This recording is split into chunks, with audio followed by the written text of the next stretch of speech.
Hey guys, this is Coach Derek, co-host of the Soapboxing Podcast. Man, ever since I found this Anchor app, I tell you, podcasting has become a lot simpler and a lot easier to do. They distribute the podcast over several platforms, and you have to do no work. I tell you, man, if you're interested in doing podcasting, you need to download the Anchor app. That's ANCHOR.FM. You can get started today with the Anchor app and do whatever your heart desires.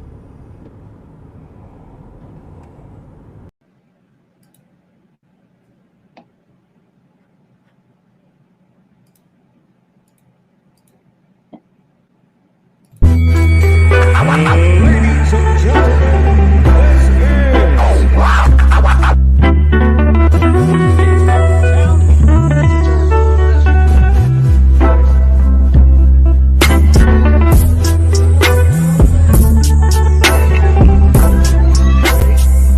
so we're excited to have you on.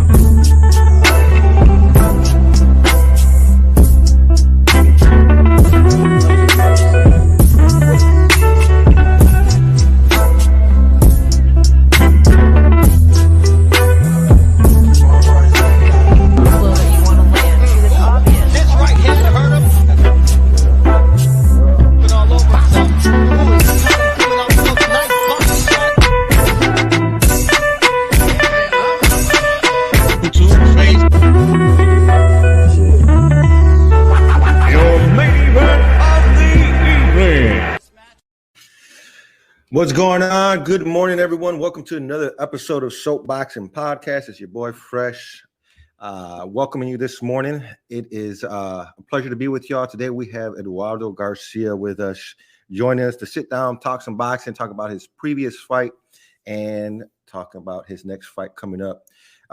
Coach Derek is out in Detroit this morning, getting ready for Q's fight. Quentin Randall's going to be fighting this evening in the Detroit Brawlers showcase out there. So good luck to the guys. I'm sure they're going to go out there and kick some ass and come back and tell us all about it.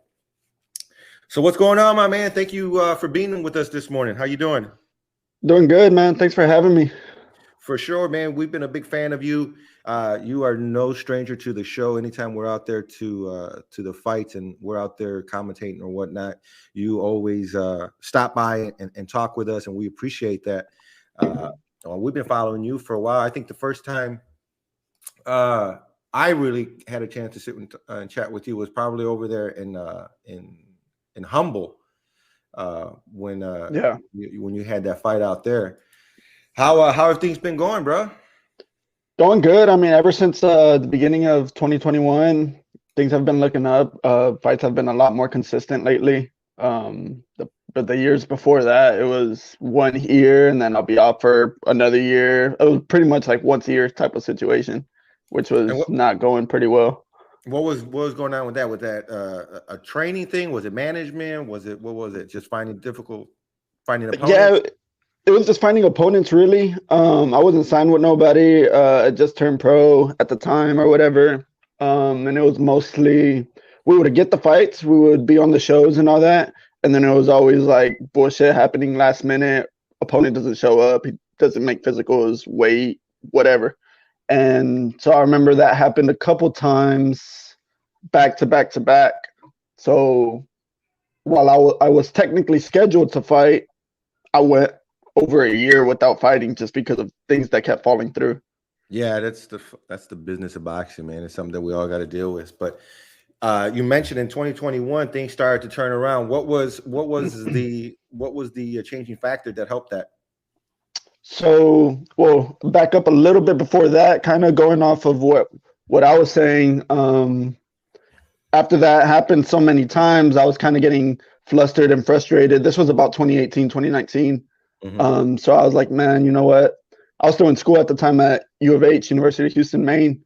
So I said, you know what? I'm going to take a break here. There's a lot of crap going on. Let me just finish school and I'll be back. And so that happened, graduated 2019. And then so I was back in the gym January 2020. And then COVID happened. Yeah. I'm pretty sure. Yeah, I was real sick right before COVID. I'm pretty sure that's what it was or whatever. And then, So well, it you had became COVID before you knew it was COVID. right. I guess I got it before it was cool, right? So so then everything started shutting down or whatever because of it. And then so that basically put me back on the sidelines for that whole other year, 2020. And then 2021 started. Everything was started getting more lax with COVID and all that, and I was back in the gym. And then I signed with Next Fight Up early 2021. And then from there, how did that relationship come about? You got Forrest Washington and Joey V out there, great guys, local Houston promoters. How'd that relationship come to pass? Yeah, it was kind of funny. I've known Forrest for years, since the amateur days. I remember one time we were at one of the Olympic trials qualifiers out in Memphis, I believe it was. I don't remember what city. Memphis? No, Chattanooga. Memphis or Chattanooga, one of those, for one of the qualifiers. And then we were going as a Houston team, and they were like, oh, here's the lineup of who you're rooming with. And I was rooming with Forrest. At the time, I didn't know nothing about him. Like, I was like, oh, I got to room with this stranger, right? I have no idea who he is. And whatever. I forgot who else was in the room with us. And whatever. We're at the tournament. At the time, I was still in school, so I had a lot of schoolwork or whatever. And I guess he's seen when I'm not fighting, I was in the room, I don't know, writing a paper or doing whatever I had to do. And then I remember, because we talk about it now, he always says that whenever he finally see me fight, he thought I was gonna get my ass whooped like off the jump, just because, oh, what's this little kid doing? He's in school, nerd, whatever. And then he was like, oh shit, this guy can fight. Yeah. And then so that's pretty much how I met him and how I got in contact with him. So you're from Houston, right? Yeah, born and raised. Nice. And so tell us how this whole boxing thing got started for you. Man, it's not like most people, you know, had it hard coming up or whatever. Nah, my parents took care of us pretty well, me and my siblings. And then we wanted something to do. So my dad threw us in the boxing gym. I think my mom wanted us to go like karate or something. And we were like, that's kind of, you know, let's go boxing first, right? Plus it was more affordable at the time. Right. And so we stuck with it. Got pretty good at it. I had my first fight within my first year or whatever. I was 9 years old at the time. You started young, yeah. Yeah, I was a kid. I mean, I've been in the game since I was 9. So, 16 years now? Right. And then I started getting pretty good or whatever. And then it just kind of took off from there. What gym did you walk into? Eastside Boxing over here. And that's at the time it was Juan Moya at the time. And is that the same gym that you're at now? No, right. So I trained at Maine. Yeah, with Bobby and Aaron. Yeah, and Aaron. And how's that work? How's working with them two? Them two are some solid coaches and trainers, man. Yeah, top tier, best in the game. Yeah. So sure. I mean, shoot. And plus at the gym, we got anything you can ask for. We got it there. Yeah. Every time I talk about Houston and Houston boxing, man, I feel like, you know, Houston's always, it's just evolving and growing in boxing. It's becoming like the mecca where we have world-class fighters from all over the country that come to train here. And if they're not training out of Houston, they come to Houston to get good sparring in and get good training in. Right. And so you were over at the East End, and tell us about your amateur career and how all that developed. So I mean, I started fighting pretty regularly. Again, once I had my first fight, I was 9 years old. By the time I had just turned 13. 9 days after I turned 13, my dad was like part of our coach or whatever. Mm-hmm. So he would help train us, this and that, me and my brother at the time. And then he passed away when I was 13. And then so I took some time off after that, like probably like 2-3 months after that. And then I started fighting again. My brother never returned, but I came back. And then from there, I mean, I just kept winning state titles, going to national silver gloves, JOs. I mean, you name it, I was there. We were talking. We had Darius on last week, and we were talking about the discipline that it takes to be in school and college and box, man. I mean, both require full-time attention and energy, especially if you're competing at the level that you're all competing professionally. You mentioning how you first met Forrest, or the first memory that you have Forrest, that you're literally at camp or whatnot, and you're studying and you're doing your homework. And so how was that for you, balancing the two, your education and boxing? And what's your message to young fighters out there that might be going through the same thing? I guess it is difficult getting it figured out, scheduled or whatever. I guess the biggest thing that people struggle with is they want to do all that and still go out and party, go out with the friends, go do all that. And that's where you kind of gotta, make your decision. It's a lot easier if you don't do all that, Like all I gotta do is wake up, go to school, train. It's not too hard, it's not too bad. Yeah, your social life takes a hit, but right, you'll get it back. You'll get it back once everything pays off. Nice. Now you just came back from, where was it? Was it Costa Rica? No, where was it that you just Costa came Rica, back? yeah. Was it Costa Rica? Congratulations on your victory out there. How was that, your first time fighting out there in Costa Rica? Yeah, first time fighting internationally as a professional. I think in the amateurs once we went to Canada, but this was the first time we left the country for the pros. And how was that whole experience out there? It was cool. It was nice. The whole, like, where we were staying and all that. We weren't really staying where where the tourists go. Right. We were staying more of where like the locals went. So I've got some family back in Mexico, and so like when we would go visit them, it was very similar. The hot water, limited AC, limited heater, like that situation. So you got the full experience. Yeah. But the food out there was amazing. Was it? Yeah, the food was the best thing.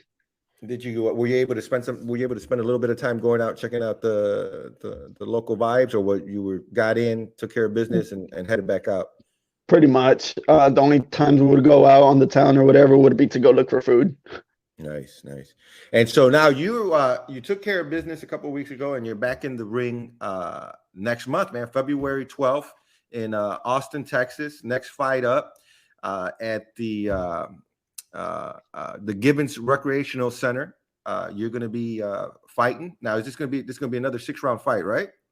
Or 4-round? It should definitely be a minimum of 6. 6-round fight.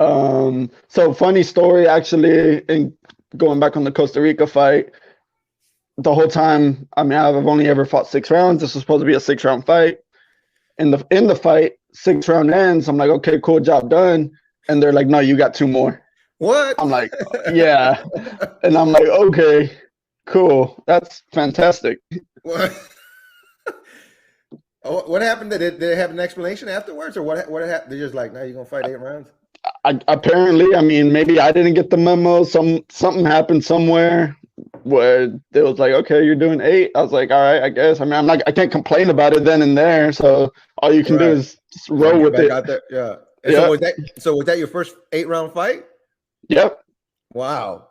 Well, you got that out the way now. Now you know how it feels, and you'll be ready for whatever comes at you next, bro. Exactly. So next fight up next month, February 12th. Shout out to Forrest and to Joe putting on another great show out there in Austin, Texas. So if you're in the area, Valentine's weekend, make sure you check it out. Gibbons Recreational Center. Next fight up is going to be putting on a fantastic show, some hard hitters. You got Rashad Hicks on the card. You have Robert Garcia, Eduardo Garcia, Jeffrey Morales, Ephraim Tali, Eugene Hill Jr. It's just going to be an action-packed show. So how's camp coming along? Are you getting in some good sparring? So yesterday was actually my first day back sparring, because we landed last Sunday. Yeah, I took Monday, Tuesday off. Wednesday was back in the gym training normal, and then Friday was the first day back sparring. How'd it feel? How's your body feeling? Good. I mean, I feel great because I mean, I knew I knew I was in shape going into the last fight, Right. and then it's always refreshing coming back to working out after your fight because as you know, like the tail end of the camp leading up to a fight, you're focusing on your weight. So you can't really eat, you can't really drink, but you still got to put in the work. Right. So then after the fight, you go back to training and you're still in just as good a shape, but now you can eat and drink, so you feel a whole lot better. Absolutely. Now you're a welterweight, right? 147? 47, right? 47. And how's that weight for you? Do you feel comfortable there? Is it easy for you to make your weight at 147? Do you see yourself going up or down as you move forward?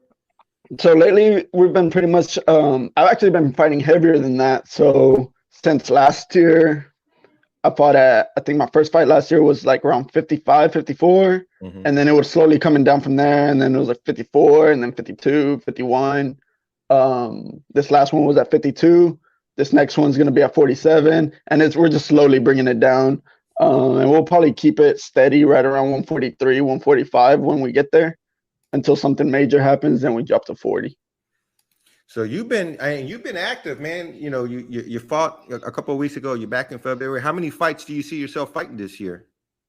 Quite a bit, hopefully. Anytime there's a show, you want to be on it, huh? Just about. I mean, I'm 7-0 right now. After February, we'll be at 8.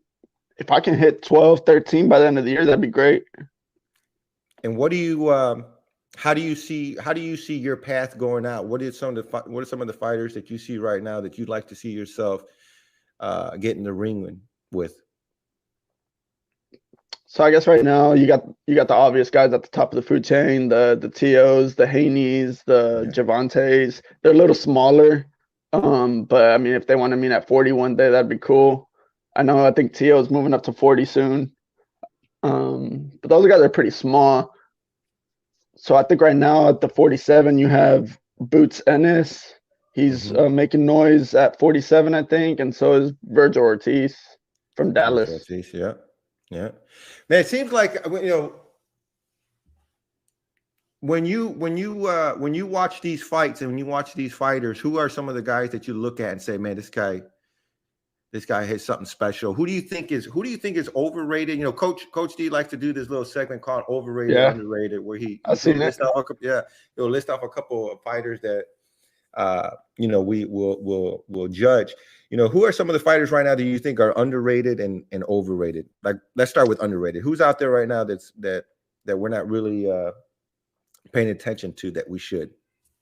Man, you're probably gonna be disappointed at my knowledge of fighters in the boxing game. I don't watch them too much. I know I feel like Boots is pretty underrated. Ennis, I think he's from Philly. I'm not sure exactly where he's from. Jerome Ennis. Right. I think he's pretty underrated, but I mean, because I know he could crack. Again, I grew up with most of these guys in the amateurs. You know, we were always at the same tournaments and things like that. I almost think Virgil's pretty underrated too. I know he does make a lot of noise recently, or has been. He has, but I feel like people have been kind of sleeping on him for the most part. But we'll see whenever he gets in the mix with those, like the Porters, the Thurmans, and all those guys. You know, it's funny you said. You know, it's amazing. You know, when we're in their training or we're focused on boxing, we tend to have our head so focused on what we're doing that we're not paying attention to what's going on. So we'll miss a lot of what's happening. Where like you said, we don't have all the information because we don't have time to be in there studying everyone and paying attention to what everyone's doing. But I tell you what, though, you know who I am excited. The fight that I'm excited about that's coming up is this guy, Oscar Valdez and Shakur. Stevenson. Yeah. What do you think about that? I think Shakur takes it. Pretty handily. I think my head is telling me Shakur is going to win because he's a monster. I mean, he's the future. He's the future of boxing. The kid is so special, so talented. He has all the charisma and all the tools that he needs to be the next face of boxing. Man, but I love Oscar's story. I love his energy. I love his whole aura and his boxing, man. I love his boxing as well. I think it's going to be good. I think it's going to be a great fight. Good for boxing. Good for both of them. And we'll see. I'm always for sure.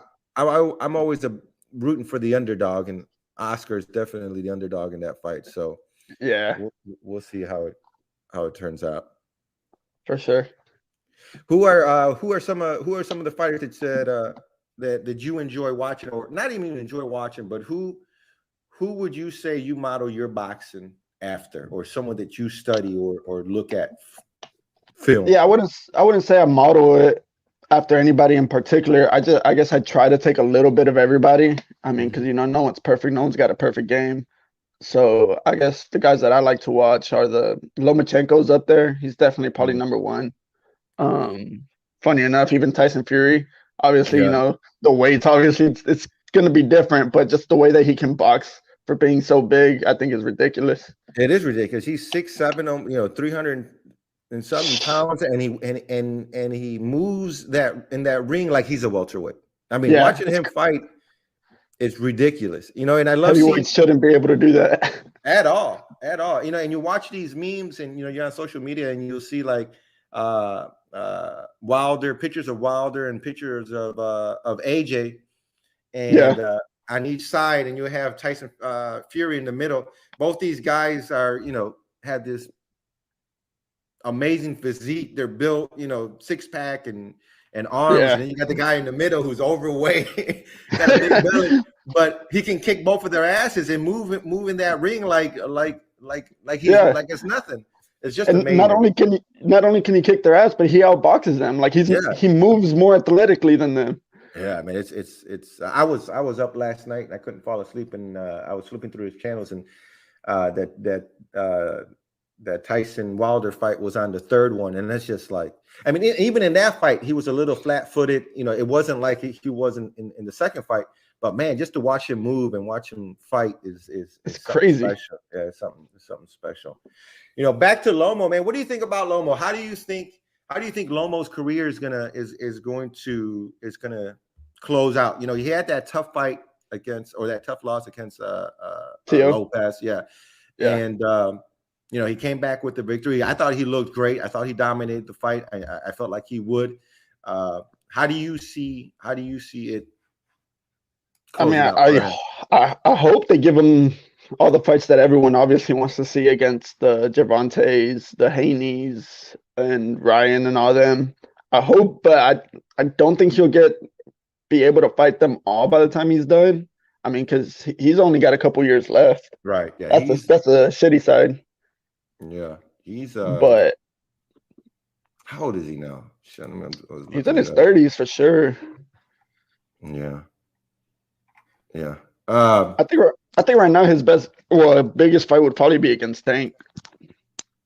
Tank? At least in my opinion. Yeah, I mean, I don't see him losing to any of them. Like the only person I would see him having issues again with would be if there was a rematch with Lomo.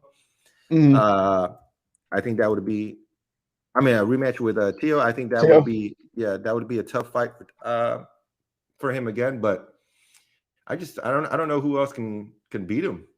Right. I think he just outboxes Tank pretty easily. I mean, because Tank was being outboxed by Santa Cruz, and Santa Cruz is a much smaller guy. Yeah. What's your take on this George Caboso guy?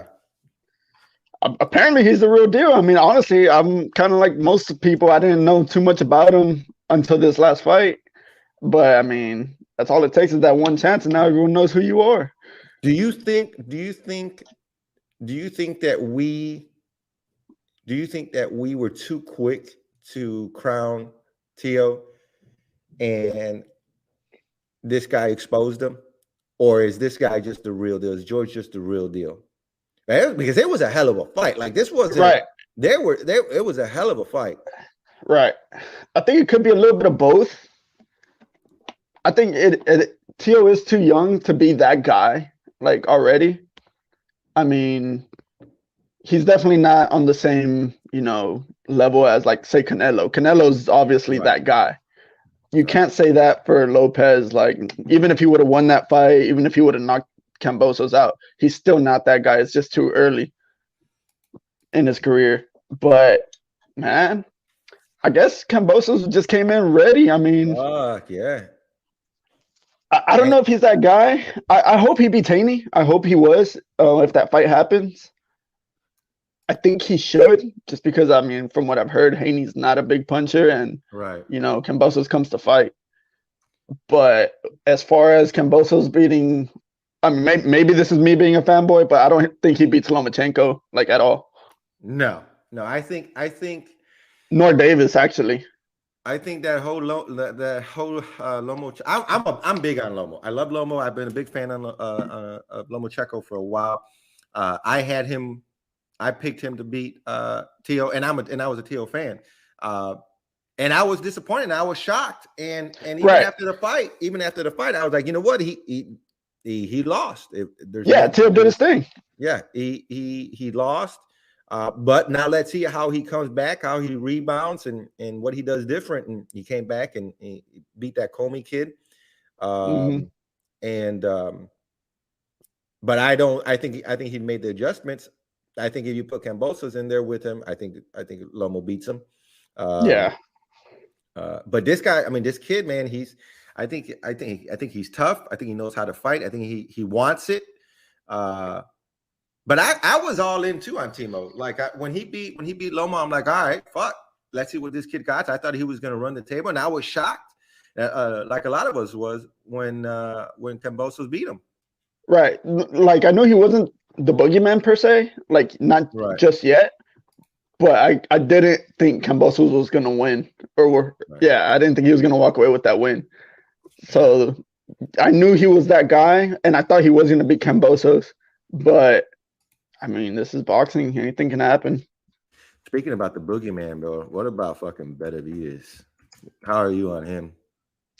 I don't follow him crazy. I don't know a whole bunch about him. I think he's a little bit overrated, but wow, yeah. I mean, the kid. I think the kid's a monster. I think I would love to see him fight Canelo in about 3 or 4 years, 3 years maybe. Get some good tough fights in under him. And I think that's gonna be a fucking blockbuster. Is he the same weight as Berlanga? What weight is Berlanga? Ooh, I don't know. I know Benavidez. Let me see, David Benavidez. He's 165, right? Something like that. I think Berlanga's also like 60s, maybe 70s. Benavidez is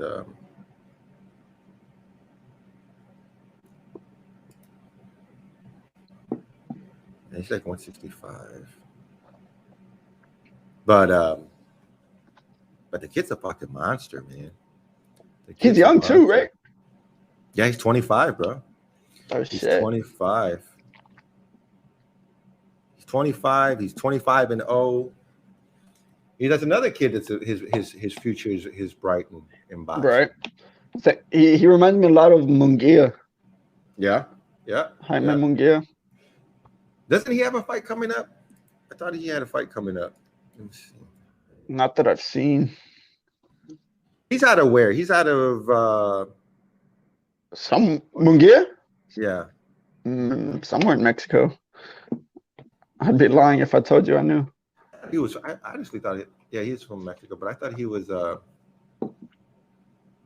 he's in California. He's from Tijuana. Right. Yeah, Tijuana.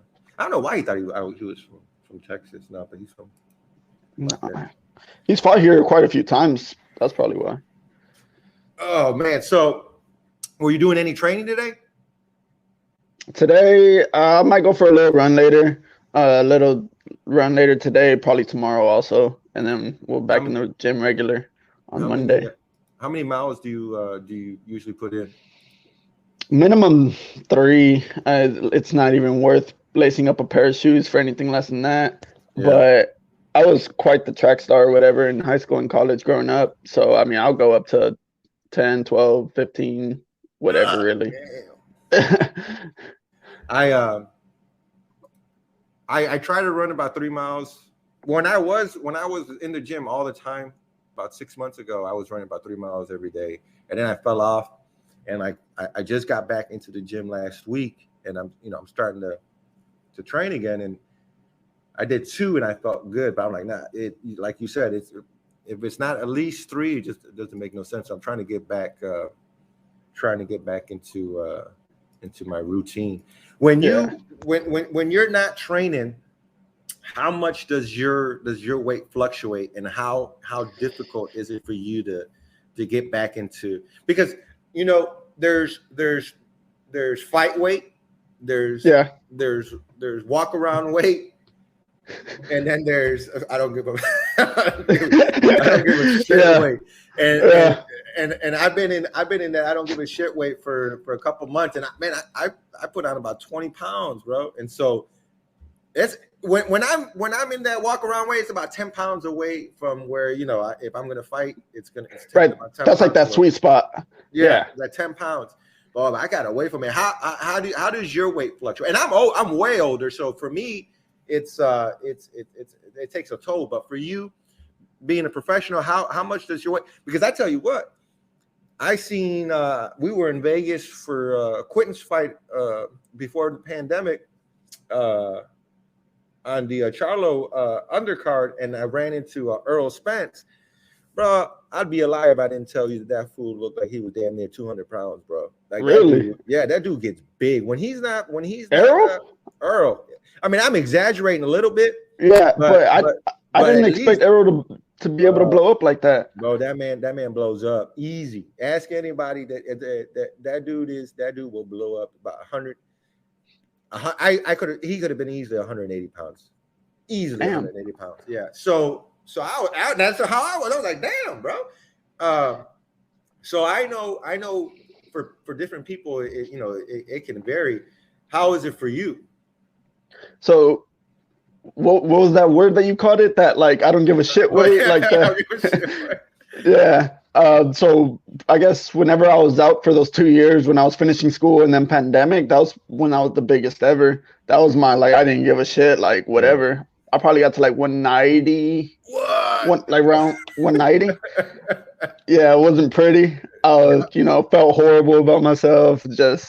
I didn't give a damn. It's crazy though, right, man? You when you're training and you're in camp, or you're at least consistently going to the gym, your body becomes accustomed to even just moving a certain way, carrying a certain amount of weight, just functioning, and you feel good. But once you start putting on that weight, it's like it's like a drag to get out of bed, to get back into the routine. So what is it? What do you do when that helps you jumpstart your metabolism? Is it running? Is it sparring? Is it hitting the bag? Like, what is it? Or is you just jump in the water and say, let's fucking get it? Pretty much just about that. I mean, whenever I was, fat as can be, 190, and you finally decide, hey, I'm gonna go back and, get in shape or whatever. Those first 10, 20 pounds those are easy. Like those first few pounds, especially because I've been an athlete all my life, right? So I'm not lazy per se. I can get out there and get it. Right. So those first 10, 20 pounds come off like nothing. All you gotta do is work out a little bit. Right. And then you can throw another 5, 10 pounds, but just quit eating shitty. No more pizzas, McDonald's, Cokes. For me, it's energy drinks. I love energy drinks, Monsters, Red Bulls, all that. That's my weakness. Are they bad? Why are they bad? Because of the calories, or because of the shit that it does to you, like the heart? It could. I think it's a little bit of both. I mean, it doesn't help that I sometimes, or growing up a few years back, I would have high blood pressure, which is funny because I've been an athlete my whole life, right? But I think the energy drinks, at least for me, I'm no scientist. I don't study food or anything, but I think the preservatives or the things inside the energy drinks fits in your body a little bit. And to me, again, I'm no scientist or nothing, but to me, I think it hurts you when it comes to, I think I don't know what it is. Again, I think it's the preservatives or something. It just stays inside you and it takes forever to lose weight. Wow. I didn't think about it like that. I know when I have energy drinks, if I have it past like 5 o'clock or 5:30, like I'm at 3 o'clock in the morning, I'm staring at the fucking ceiling. Same. Shit, I should have never fucking drank that energy drink. It's Same. ridiculous. But yeah. So are you? What's your nationality? Is it Mexican? Yeah, Mexican. Okay. So what's you know? Did your fan? Because I'm Mexican as well. And, you know, whenever we used to have the fights, whether it was, you know, I can remember the days when the family used to get together for the Julio Cesar Chavez fights, and then it was, you know, the De La Hoya fights, you know, Fernando Vargas fights. Was that like that for you growing up? You know, having your uncles or whoever, you know, get together for the fights, and do you have any memories like that, or are you the one that's bringing boxing into your family? Yeah, that we were never really a boxing family. I didn't have uncles, grandparents, nobody growing up with boxing. I was basically the start.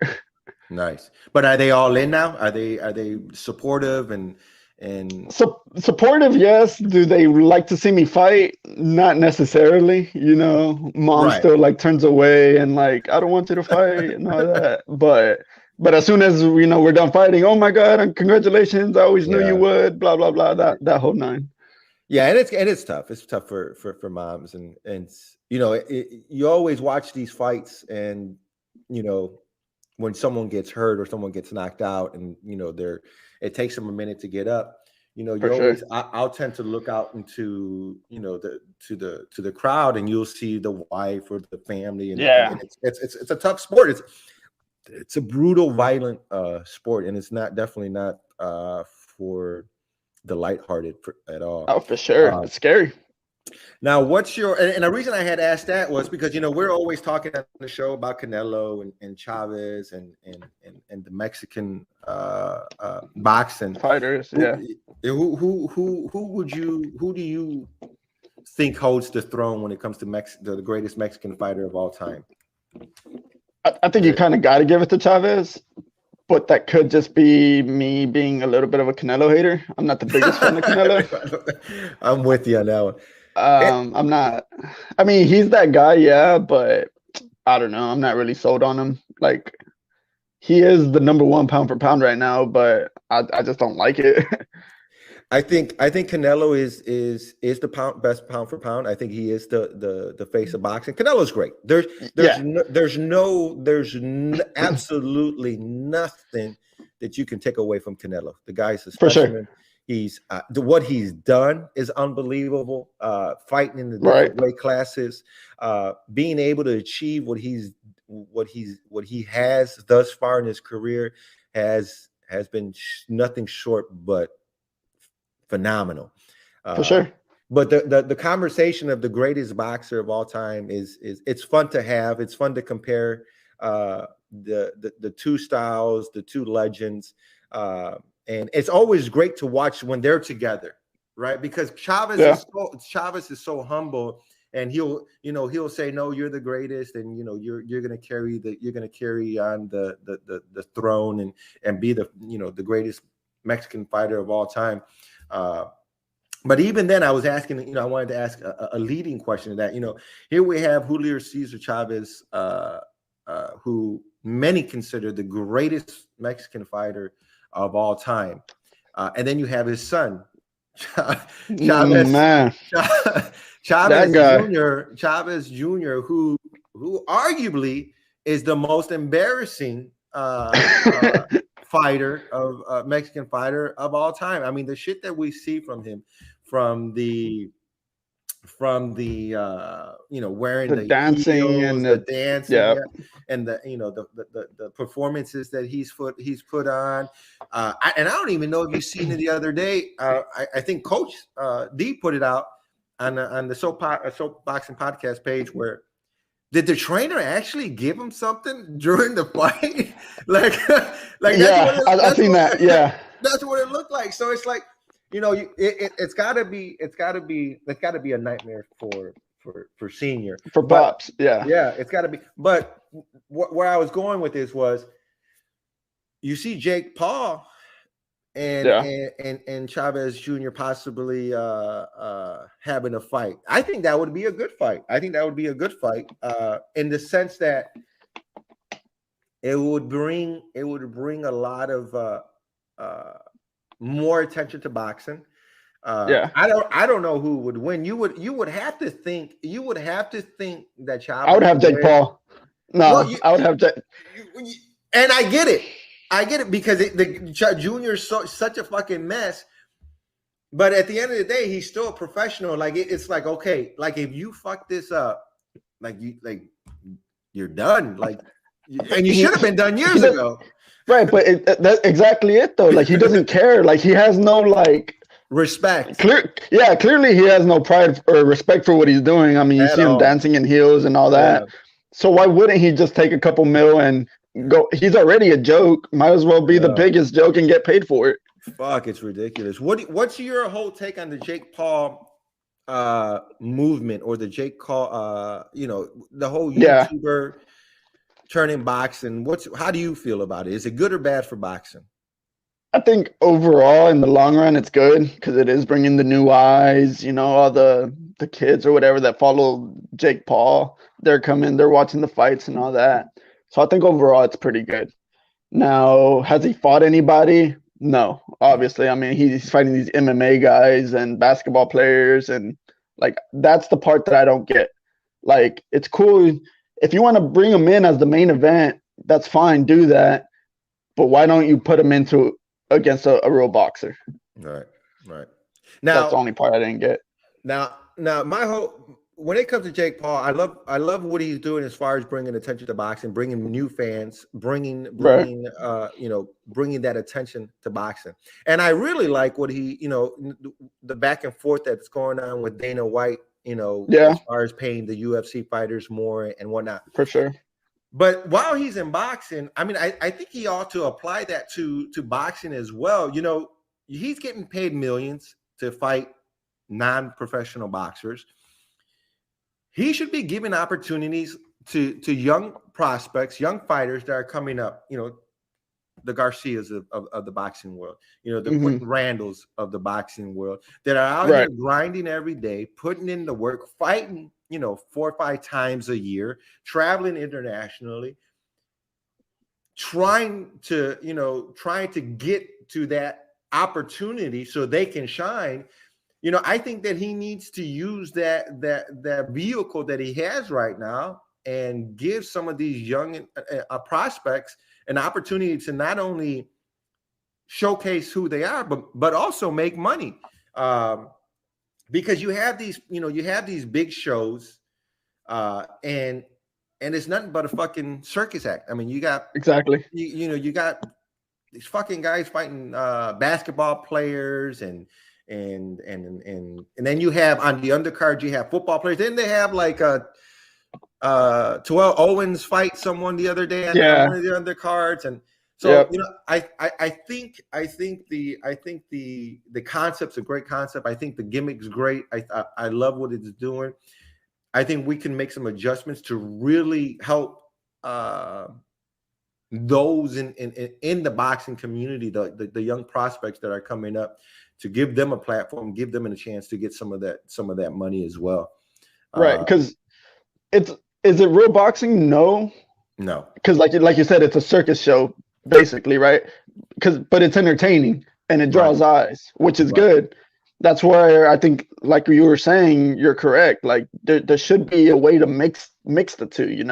Like you could go ahead and have your little circus show. Right. But why don't you throw in some real boxing and give those guys a chance? Absolutely. And I think that's where that would be the sweet spot. That would be the sweet spot for everyone. Because then you're really going to bring, because there was a time, especially in the beginning, where you would have purist, boxing fans that would say, "Oh, I'm not going to watch that shit. I'm not gonna, that's not even real boxing. I'm not going to watch it. This, that, and another."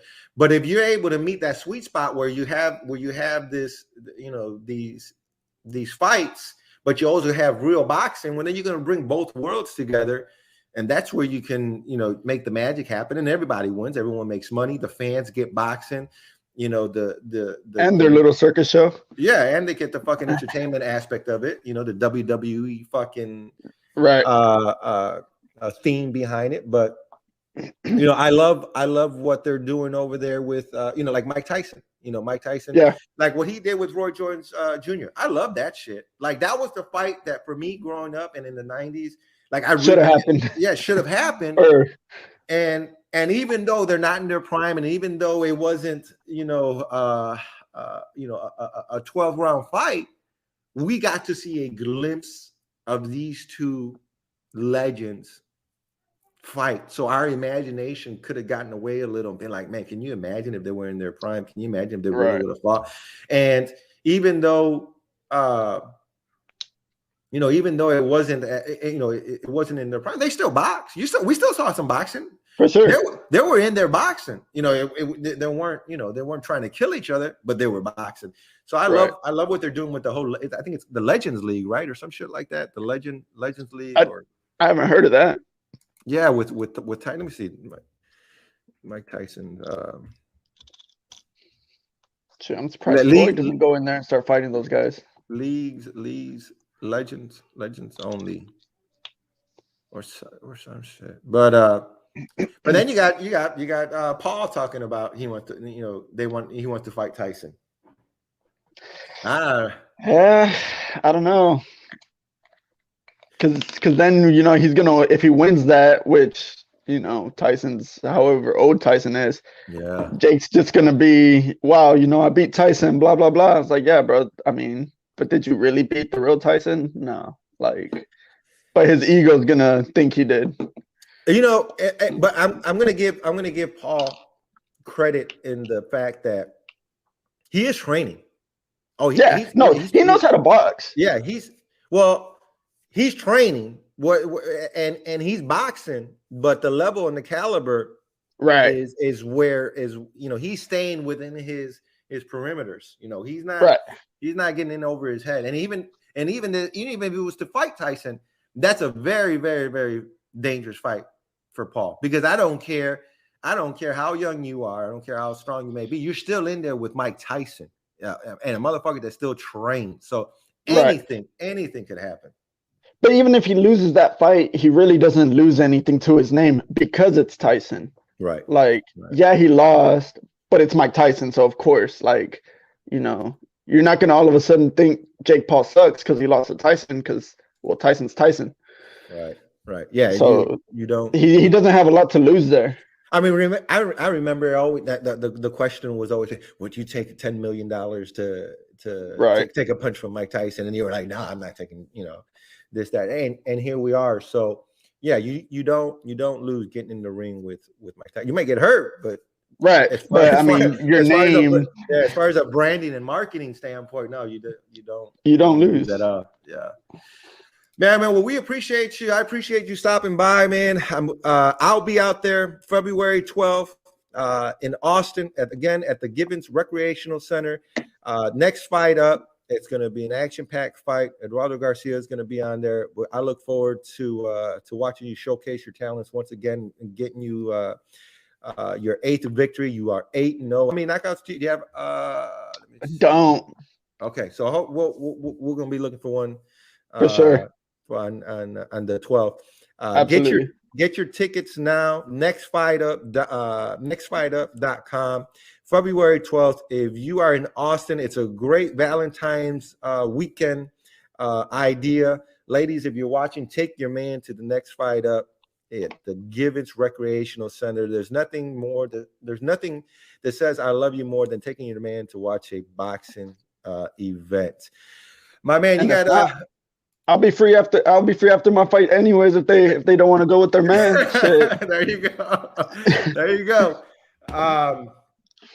Where can people follow you at? On Instagram or Facebook? Instagram, Facebook, Eduardo Garcia. I'm sure there's like a million of them here in Houston. Instagram, Boxing Garcia. Same for Snapchat. All right, man. Well, we appreciate you coming on, man. It was fun chatting with you. I look forward to seeing you in Austin. Good luck with camp, and we'll look forward to seeing you kick ass, bro. Thanks, brother. Thanks for having me. Absolutely, man. All right, everyone. We look forward to seeing y'all next week. We appreciate you tuning in once again. It's your boy Fresh signing off. Peace. Later.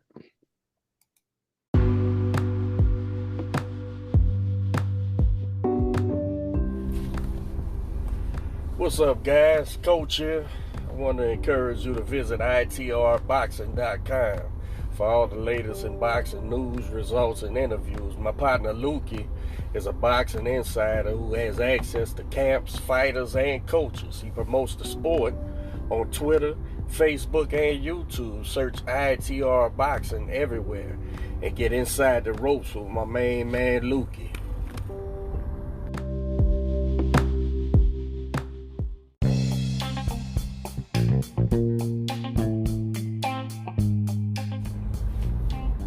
What's going on, guys? Coach Derek here. I wanted to invite y'all to check out In the Ring with Christine, a podcast hosted by cut woman, media personality, and Olympic boxing coach Christine Lopez. In the Ring with Christine can be found on YouTube, Facebook, and Pottertron Network. It includes Women Crushing It Wednesdays, an all-women's panel discussing the previous week in boxing. Please like, subscribe, follow, and share. In the Ring with Christine.